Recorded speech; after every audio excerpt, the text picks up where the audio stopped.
Madame la sénatrice, Madame la conseillère départementale représentant Monsieur le Président du département, Monsieur le Président de la communauté d'agglomération Tarbes-Lourdes-Pyrénées, Monsieur le maire, Mesdames et Messieurs les élus, Mesdames et Messieurs les administrateurs, Messieurs les présidents, Mesdames et Messieurs, chers amis tout court.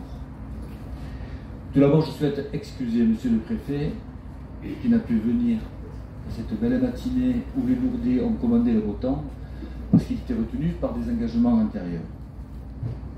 Alors pourquoi sommes-nous ici ce matin? Parce que le 26 février 2021, le conseil d'administration de l'OPH, sous la présidence de Jean Gavani, décidait d'engager l'organisme dans le nouveau programme de rénovation urbaine pour traiter donc le quartier de l'Ophique de Lourdes. Et cette décision a été suivie des faits, puisqu'il y a moins d'un an maintenant, nous avons posé la première pierre d'une construction de 42 logements, appelée Voie Verte, et nous nous retrouvons donc pour acter le début d'un nouveau et important programme de 84 logements destiné au relogement de nos locataires de l'OPH. Et cela, malgré le contexte très difficile que traverse le mouvement HLM, nous en parlions, qui tenait son congrès la semaine passée, où deux engagements ont été pris, celui effectivement de s'engager vers la transition énergétique et celui d'essayer de conserver les productions de logements sociaux, on sait que ce ne sera pas possible quantitativement, et le mouvement rappela avec force la nécessité de supprimer la RLS, ce sigle barbare qui veut dire réduction du loyer de solidarité. J'en dirai un mot tout à l'heure. Juste pour information, l'OPH a dû mettre des fonds propres dans cette opération pour la boucler. Et le montant des fonds propres mis par l'OPH, c'est le montant de la RLS que l'on nous prend tous les ans. Voilà. Pour faire court, c'est-à-dire 1,5 million. Ce beau programme, dénommé dans les Portes d'Espagne, réalisé par le promoteur Sopic, comprend une résidence senior de 31 appartements et une résidence de 53 logements. Nous sommes sur le terrain de résidence senior ici, et une résidence de 53 logements, 42 collectifs et 11 pavillons qui seront donc construits pour le compte de l'OPH. Les travaux, comme vous le voyez, qui ont déjà commencé, en tout cas au niveau du VRD, devraient se terminer au premier semestre 2025. Des locaux commerciaux gérés par la SOPIC seront également réalisés qui contribueront à l'attractivité de ces résidences. Vous le savez, mes chers amis, la réussite des programmes de renouvellement urbain dépend de la collaboration de nombreux acteurs. L'État, l'ANRU, les collectivités territoriales, le promoteur, la maîtrise d'œuvre, les entreprises, les habitants du quartier et le bailleur social. Ici, tous les éléments ont été réunis et l'Office pourra atteindre ses objectifs avec votre concours et votre soutien. J'ajoute que ces constructions verront le jour grâce à l'accompagnement financier de nos partenaires que je remercie vivement.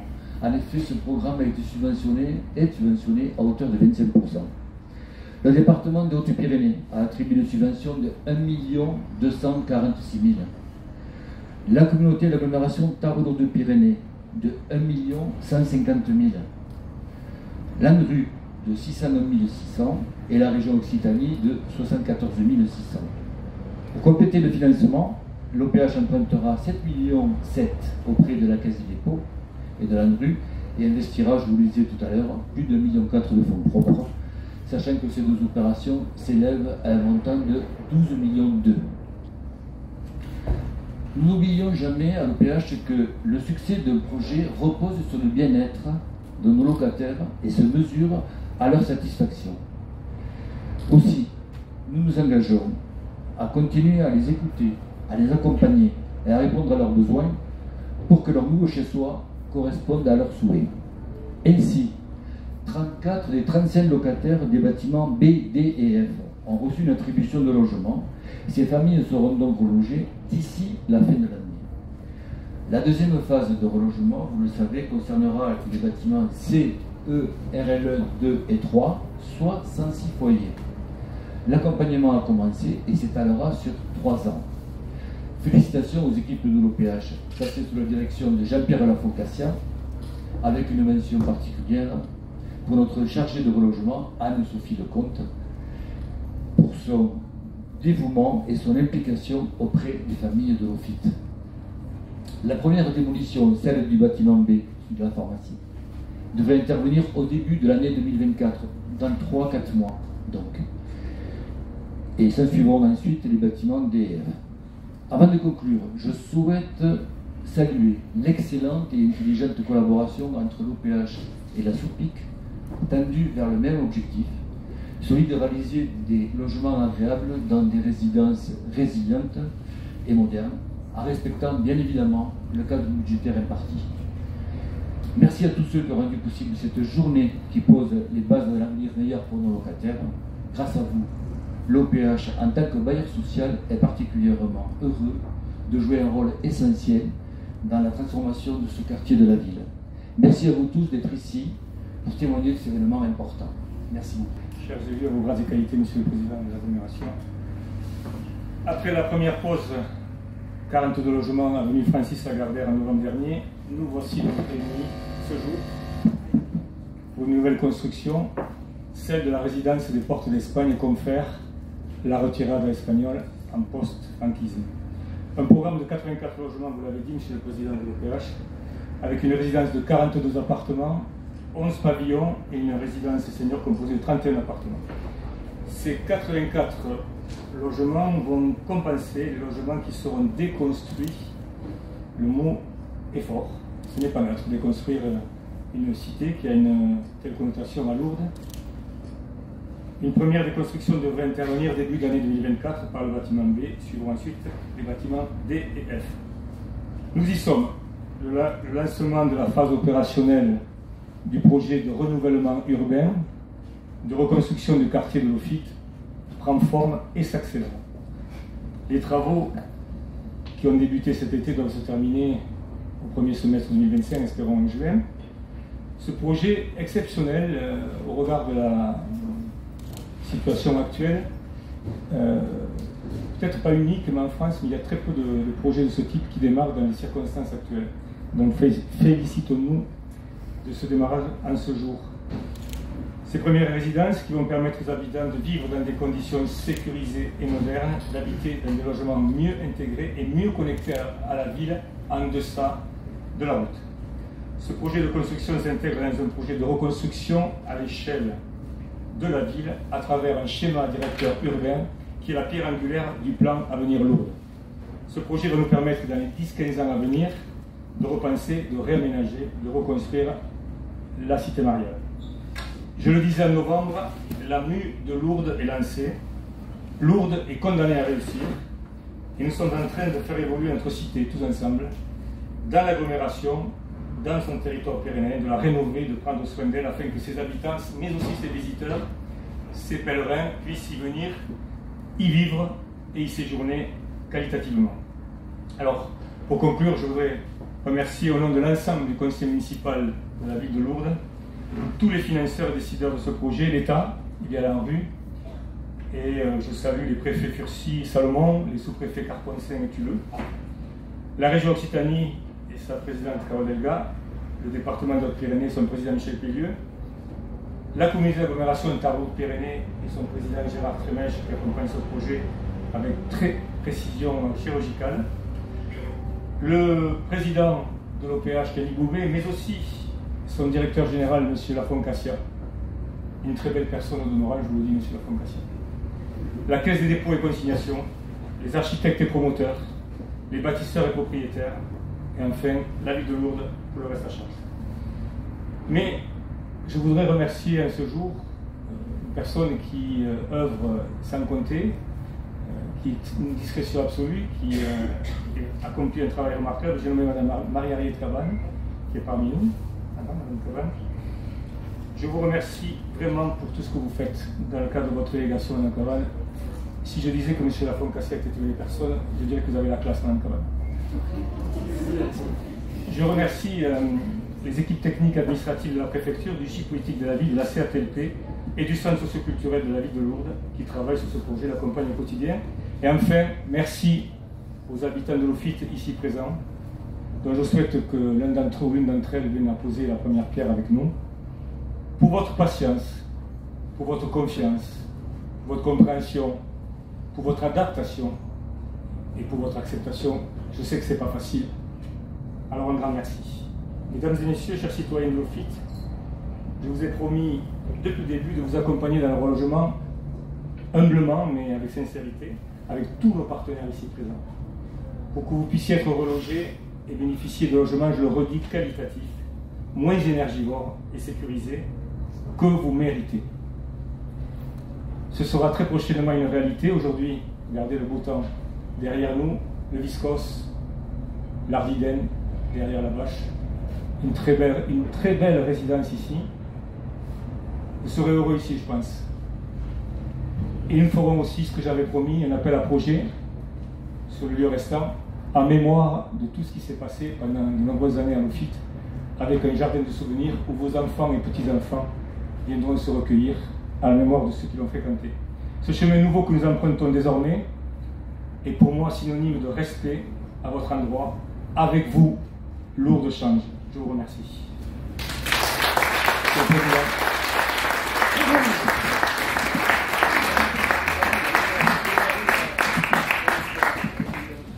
Monsieur le maire de Lourdes, Madame la sénatrice, Mesdames et Messieurs les élus, Monsieur le président de l'OPH, Monsieur le directeur général de l'OPH, si vous permettez, je vais d'abord dire quelques mots à destination en premier de Madame Lacaze. Madame Lacaze, qui est la fille de la propriétaire des terrains sur lesquels ce vaste programme va se réaliser. Madame Lacaze, déjà, vous devez être impressionnée par l'immensité du chantier qui se dessine.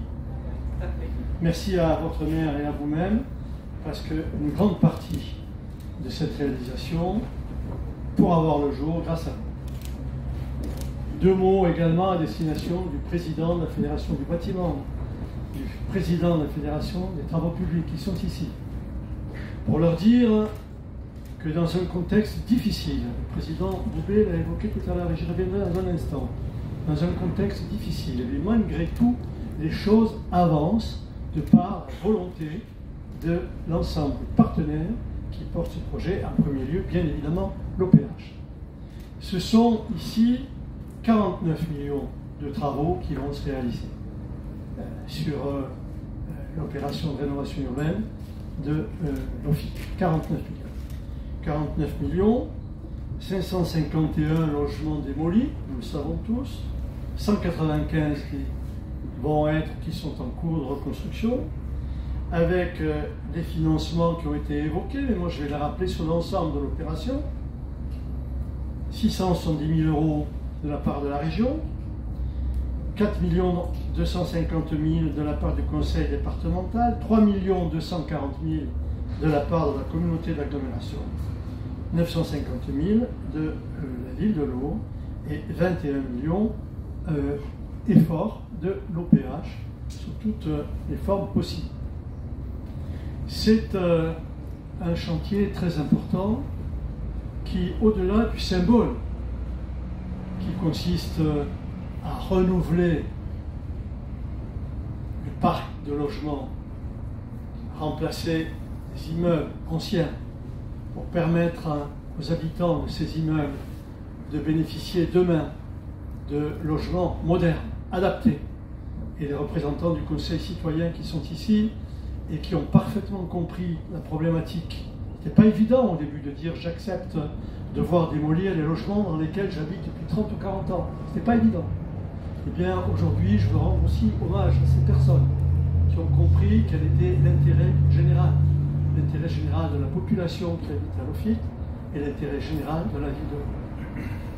Je voudrais dire aussi que le partenariat que nous avons réussi à installer, je rappellerai que la communauté d'agglomération assure l'ingénierie administrative et financière du nouveau programme de rénovation urbaine, qu'elle a également la responsabilité de la stratégie de relogement et du contrôle du relogement. C'est donc un engagement quand même précis de la part de la communauté d'agglomération. Je voudrais dire que ce partenariat, il est exemplaire, parce que il y a là un projet d'intérêt largement national, qui s'inscrit dans le programme national de rénovation urbaine, avec aujourd'hui quand même, malgré tout, quelques interrogations que j'ai déjà eu l'occasion d'évoquer en conseil communautaire et que je ne peux pas ignorer aujourd'hui. C'est l'évolution des coûts. Nous avons un programme que j'ai évoqué financièrement il y a un instant. Il est très vraisemblable que dans le cadre du déroulement de celui-ci dans les années qui viennent, les coûts seront différents. Et en face des coûts différents, qu'aurons-nous comme moyen de financement? C'est un point d'interrogation. J'ai demandé à l'ANRU et à l'ensemble des partenaires qui n'y sont pas hostiles, mais l'ANRU, pas de réponse sur le principe que les subventions fixes qui ont été proposées deviennent des subventions proportionnelles et qu'elles soient adaptées en fonction de l'évolution des coûts. Pour l'instant, on n'en est pas là. Si il n'y a pas de réponse, je crains que ce soit à l'OPH demain d'assurer et d'assumer l'évolution des coûts qui ne sont pas aujourd'hui intégrés dans le programme financier. En tout cas, c'est une belle et magnifique opération qui contribue, j'en suis convaincu, comme l'a dit le maire de Laon, au renouveau de la ville de Laon, qui est engagé depuis quelques années maintenant. Et il y a là des exemples concrets et précis. Je suis convaincu que la population appréciera, en tout cas pour ce qui nous concerne, la communauté d'agglomération. Nous sommes heureux d'être des partenaires actifs et loyaux dans cette affaire. J'espère qu'il en sera de même pour l'ensemble des partenaires. J'en suis pas sûr. Merci. Merci, monsieur le Président.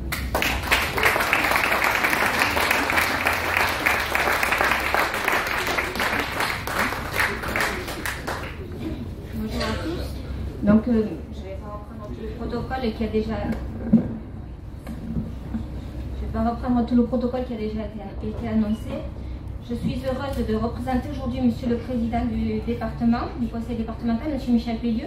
Il me charge de bien vouloir l'excuser pour son absence et il exprime ses regrets de ne pas pouvoir être parmi nous en cet instant.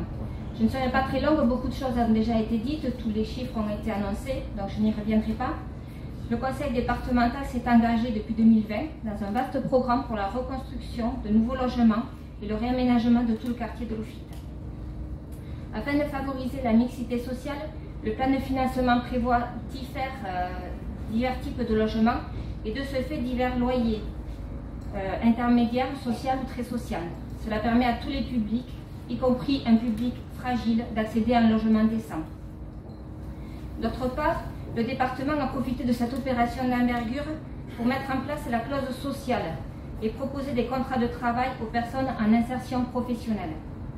Le dispositif est piloté par le service de la direction de la solidarité départementale en partenariat avec les professionnels du BTP des Hautes-Pyrénées, la CAPEB, la Fédération du bâtiment et des travaux publics, la Chambre des métiers, l'Agence nationale de rénovation urbaine, l'ANRU, l'OPH, la CATLP, l'ADEME et la région. Il est également construit en étroite collaboration avec les professionnels de l'action sociale et de l'emploi, la Maison départementale de solidarité, le GIF politique de la ville et le centre social de Lourdes, Pôle emploi, la mission locale.